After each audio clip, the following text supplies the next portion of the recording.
Good evening, proletariat! Welcome to Turbo Tuesday, the show where we test the mettle of whatever boss Reddit is salivating over this week. As always, we built a list designed to showcase our CEO of choice and test their business acumen.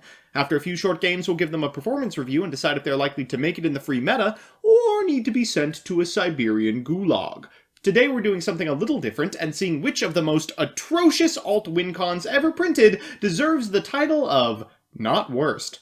Presenting FA Winners and Phantasm Spiral Assault. Before we check out today's corporate stooges, however, a word from our sponsor. This video is sponsored by Yu-Gi-Oh! Pro Deck, the best online site for database searching, deck building, and strategy articles, all conveniently located at www.ygoprodeck.com.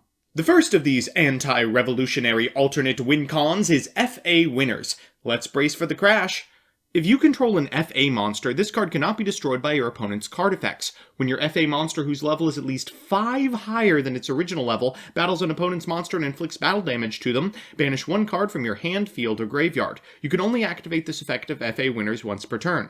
If 3 of your FA field spells with different names are currently banished, and were all banished by the effect of FA Winners, you win the duel. The second is a pathetic Phantasm Spiral. Target one Phantasm Spiral dragon you control. When it destroys 3 effect monsters your opponent controls by battle while equipped with 3 or more Phantasm Spiral equipped spell cards with different names, you win the duel. If Umi is on the field, you can activate this card from your hand. If a normal monster you control would be destroyed by battle or card effect, you can banish this card from your graveyard instead. In a Turbo Tuesday first, we're going to play these two outrageously incompetent builds against each other. Because let's be honest, it's unlikely they're going to be able to beat anything else. Think of it as affirmative action, but for wayward win cons. With that, let's send our leaders to the ladder. These two titans of terrible card design will be facing off against each other. This is what happens when a stoppable force meets a movable object. Phantasm Spiral will begin with a copy of Planet Pathfinder. They'll tribute it to get a copy of Pacifist of Phantasm City, which they will activate, and pass back to their opponent. I don't know what I expected, really. FA will begin with the effect of Auto Navigator, which will trigger the effect of Pacifist, summoning a token to the pack player side of the board and adding a power to hand. Next, they'll activate Grand Prix and the Metal Foes monsters. I didn't know you were allowed to play good cards in these decks. They'll float into an off-road before performing a Pendulum Summon of Whipcrosser and Hang on Mock. They'll Gold Driver away that remaining field spell, going into winners, and the flag has been dropped. Unfortunately, the race has not yet begun, because none of their monsters exceed 2,000 attack. We rip a copy of Pot of Extravagance off the top of the deck. What a fortuitous draw. Before equipping a wave, we'll trigger a couple of copies of Metal Foe's counter while attacking over the Hang on Mock, but we'll also trigger the effective wave, and here comes the dragon.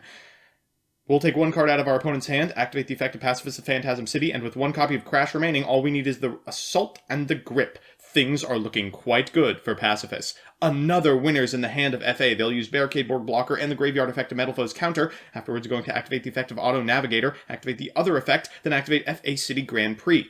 They'll, oh no, activate winners, and it is time. They'll go Meteor Burst and Metal Foe's counter's effect, so they can special summon this copy of Volflame and overlay into a copy of Absolute, but why aren't they linking it away? Unfortunately, the Pacifist player is in for a rude awakening. They're going to lead with a copy of Fossil Dig, then normal summon a Megalo Smasher X, and all they need is a grip. Unfortunately, Absolute Dragon negates attacks.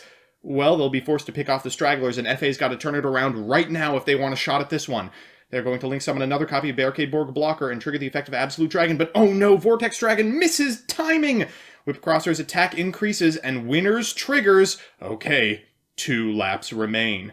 For turn, they draw a copy of Sea Stealth Attack, which is not particularly good. Unfortunately, Sea Stealth Attack is mandatory, and in order to access the alternate win con, you have to destroy your opponent's monsters by battle. Oh, that Whipcrosser is only getting bigger. They're going to activate Downforce. Wave triggers, but so does Winners, and only one card remains. What can Phantasm Spiral do to get out of this situation? They'll lead with a copy of Pot of Duality, and oh no, that battle is looking extremely bad with an effect monster on their side of the field. They're going to activate Test Run, and they're forced to flip this copy of Sea Stealth Attack. They get to walk over the Whipcrosser, but any other FA monster that can get very, very large very quickly is going to be a problem. They'll normal summon a Sonic Meister, then activate Test Run in Graveyard. They're going to bring back this copy of Auto Navigator and trigger the effect. This triggers the effect of Pacifist of Phantasm City, but all of the spells and traps are offline. Oh, things are looking miserable for Pacifist. Sonic Meister is getting larger and larger. It only has to make it a couple more levels, and that should do it. Oh, they'll activate Downforce's effect, activate Sonic Meister, attack, Sea Stealth Attack will trigger, but not on the Raijin, and that's the end of the game! Well, we're back. And just how did the petit bourgeois perform? Let's consult our super scientific metrics above.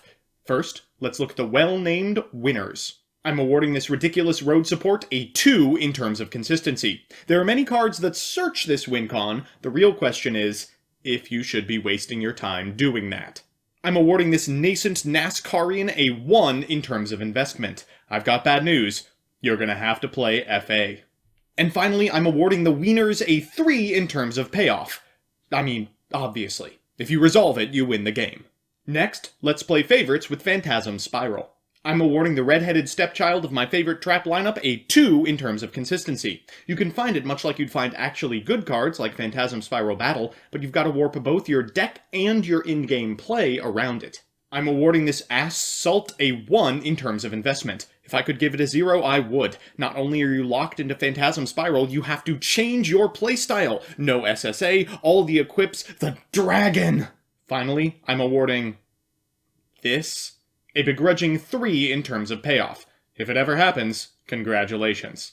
With that said, my final verdict and the winner of the tiebreaker is unsurprisingly a congratulations to FA winners. Cameraman, send a salt to Dueling Nexus.